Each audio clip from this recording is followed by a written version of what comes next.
Hello everyone, first of all let me introduce myself first. My name is Zaskia Rofida with student ID 2024-32054.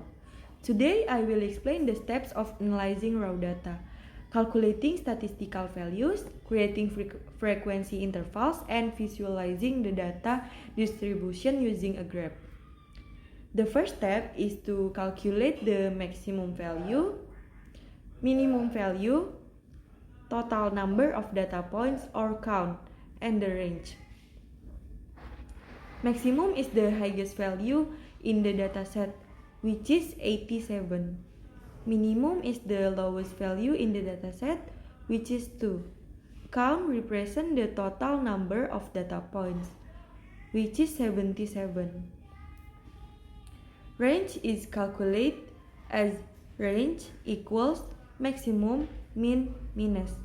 Substituting the values, range equals 87 minus 2 equals 85. This calculation provides an overview of how spread out the data is. Next, we determine the number of classes using Sturge's formula 1 plus 3322 times log n. Here, n refers to the total number of data points. Since n equals 77, so 1 plus 3322 times log 77 equals 7.96. We round down to get an integer value for the number of classes, which results in 7. This will define how we group our data into intervals. Next, step 3 is class width. The class width is calculated by dividing the range by the number of classes. Class width equals range divided total class. Substituting the values, class width equals 85 divided by 7 equals 11.69. To simplify the intervals, we round up to get a class width of 12. Step 4 is creating class intervals. Using the class width, we create intervals starting from the minimum value 2.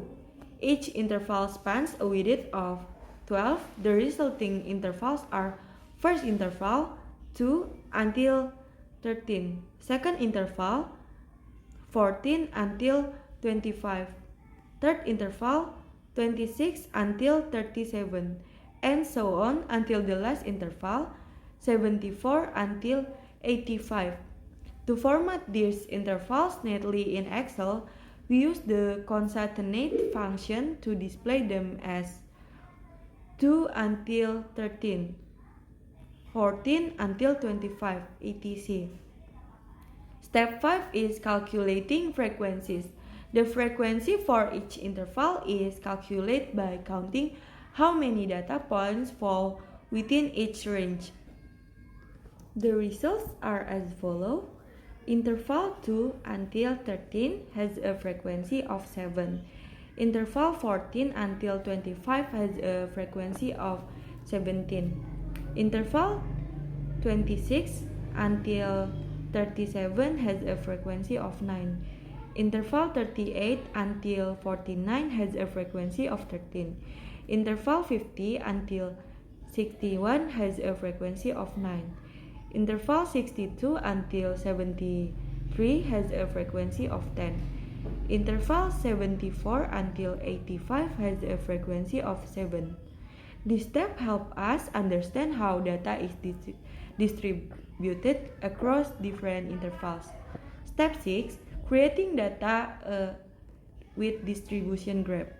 Finally, we visualize the distribution using a bar chart. The x-axis represents class intervals, while the y-axis shows frequencies. From this graph, we can observe that the interval with the highest frequency is 14 until 25, with a total count of 70. Additionally, we add a trend line to highlight patterns in the data distribution. That concludes our explanation of statistical data processing. We started with raw data and calculate key metrics like maximum, minimum, range, and class intervals before visualizing everything with the graph. Thank you for watching this video. See you in our next practical session. Bye bye guys.